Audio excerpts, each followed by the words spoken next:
Hi everyone, I just wanted to give you a little tour of the course before you begin. So when you get into the course, probably the first thing that you want to do, hopefully, is go through the guides and resources.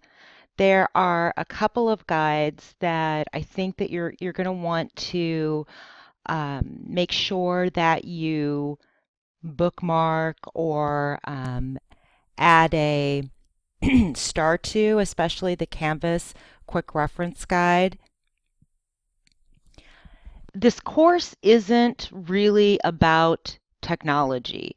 The course has to do with implementing the learning model, and we give you resources so that you can manage the technology. So once you have this quick reference guide open, it's going to save hopefully to your drive, or it'll be recognized in your drive, and just click on the star. So it'll be easier for you to find that after the course ends. So go through the guides and the resources, and then I'm going to click back on home. Take a look at the live events, study groups, and office hours. Now these are content pages, so you'll be adding at least one content page to your course, and you should start thinking about, how do I want that content page to look? And what's going to drive students to continue to come back to that page? As you scroll down a little bit, you'll see that there are some items for you to do. And then the real fun comes with the reading that we've created. You won't find this information altogether in another place on this planet. It is gold, okay? Gold.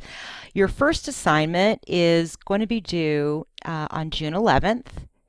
And you're just going to be completing, you're going to be completing a form. And what you're going to do with that form is you're going to make a copy of it.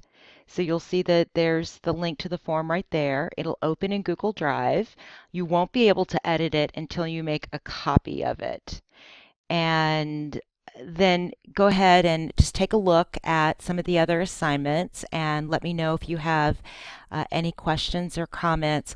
One of the things that I will ask you to do today or this weekend is go ahead and send me a text.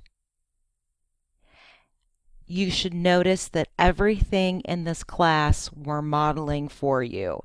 So instructor created videos, images. You're going to be creating your own web page to share with students.